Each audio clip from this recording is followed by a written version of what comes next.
Hmong community. Welcome to the Heart, Soul, Mind, Hmong Podcast, your go-to spot for diving into the world of mental health with our amazing Hmong community across the nation. We've been eagerly waiting for this moment, and guess what? It's finally here and it's finally happening. We're so excited. So, buckle up as we embark on this mental health journey together, sharing conversations, experiences, and insights specific to our Hmong community. And just a quick heads up, while we're all about open conversations and sharing from our experiences, this podcast does not replace professional services. So, we highly encourage you to check out local resources and services in your state. Now let's get personal and introduce who we are. I am Minbao or Mbao Vu, a registered associate marriage and family therapist, which means I've completed the required education and clinical experience to be an associate. I currently hold a master's degree in marriage, family, and child counseling. While I was a counselor trainee, I had the greatest privilege and opportunity to work directly with individuals such as children, teens, adults, including couples and families and groups who were facing different mental health conditions such as anxiety, depression, grief, trauma, and self harm, where individuals were going through so much and facing a lot of challenges in their own lives that they turned to harming themselves, as well as anger management, where individuals were court mandated or they volunteer to seek out therapy services for support to learn the knowledge and tools to better manage their own anger, as well as co parenting, where a couple, whether they were married or they were in a relationship and they had brought in children into the world and their relationship or marriage came to an end, but they had that still have that desire to center the well being of their children. And so through therapy, they learn knowledge and tools to better navigate the new dynamic in their own relationships for the betterment of their children and relationship challenges that happens in couples and families. And so they come out to seek services for support because they know they don't have to navigate things alone. And so they receive support to improve their relationships. I'm also a mom of two beautiful and energetic children who keeps me busy most of the time, but they also bring me so much joy and happiness. So I wouldn't trade it for anything. I'm also married to a very patient and supportive husband who I am so grateful for because without him, I wouldn't be able to do the things that I'm doing today. My passion and calling is to provide support for individuals and families on their healing journey so they can establish healthy relationships and live thriving lives. A few years ago, amidst the pandemic, I transitioned my career to become a therapist. After many years of witnessing the suffering and pain of the community during my nonprofit and ministry work, it prompted this change. While working to create equitable communities, especially for the underserved communities, brought to light the importance of mental health, particularly within the family systems, in order to be healthy and thriving. This realization fueled my passion to pursue training and contribute to positive change in this field.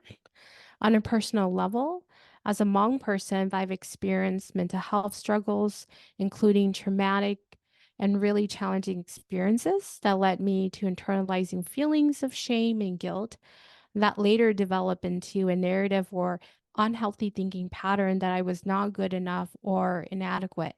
I struggled with this for a very long time. Also, growing up in a household where emotions were not a norm and they were suppressed because it was not a normal practice for us to openly share the emotions that we were struggling with. And many of you first generation Hmong individuals can relate to this as well. And so all of my experience had really fueled this passion for me to be in the mental health field and be instrumental in bringing healing and support to individuals and families.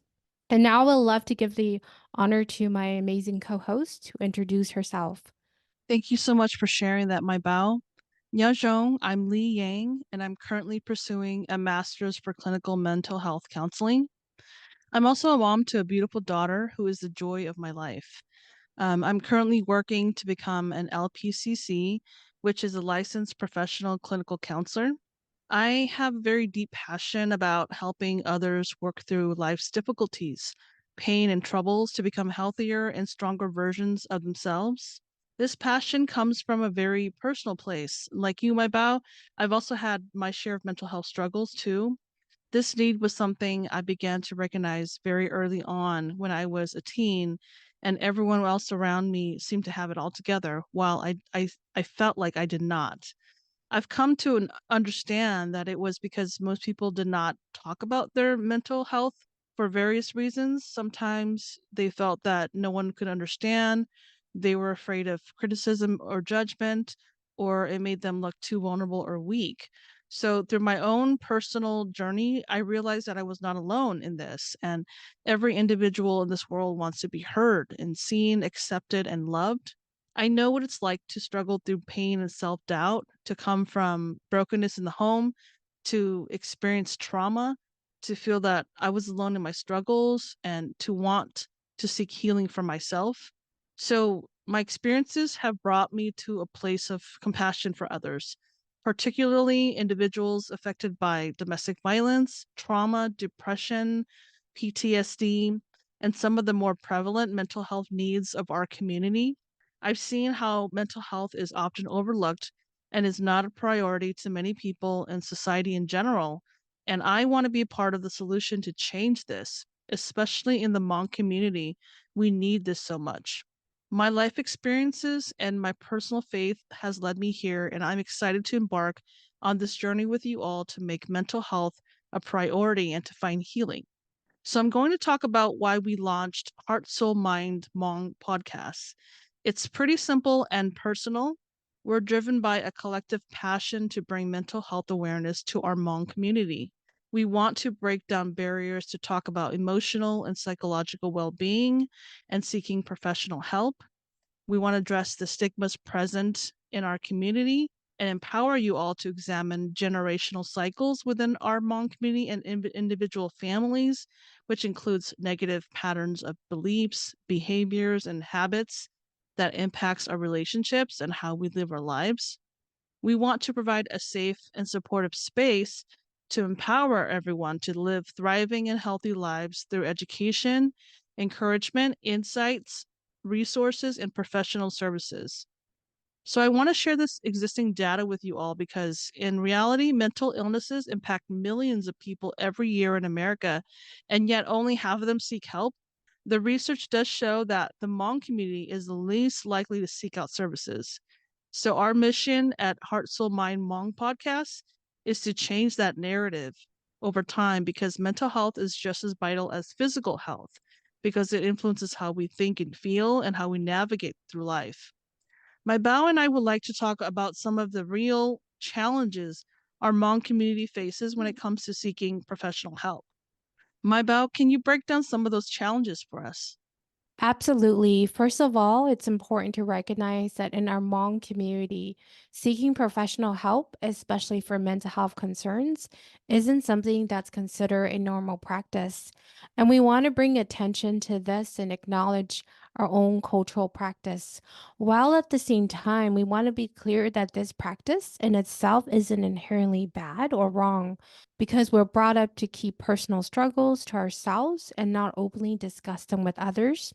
Depending on our family dynamics, discussing personal issues may not even happen within families themselves. So, our traditional approach is to keep personal struggles private or within our own families. And when there is ongoing physical sickness, that's where we feel like it's more appropriate to seek help.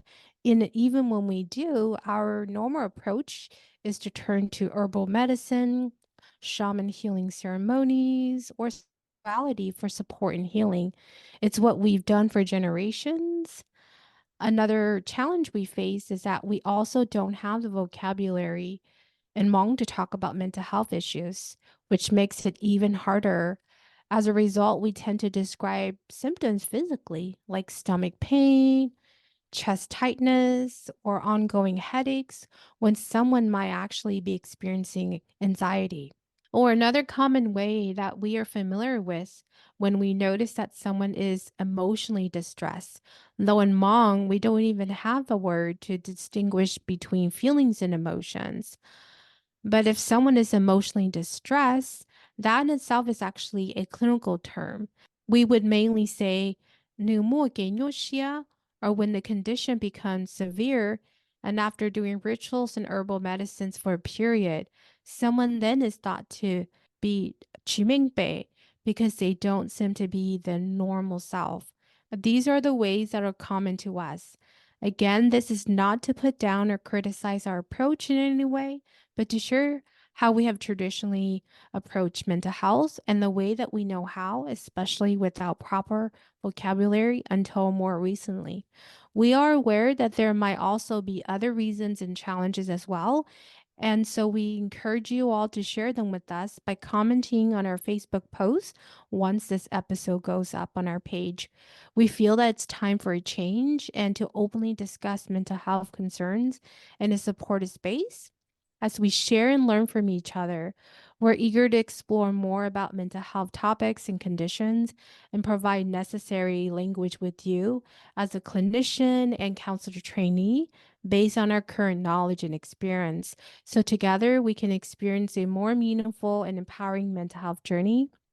We also want to take this opportunity to encourage any of you who may be experiencing symptoms of depression or anxiety, like constant low energy, difficulty concentrating, or feelings of irritability, tension, or restlessness, to seek help because it's important to know that you're not alone.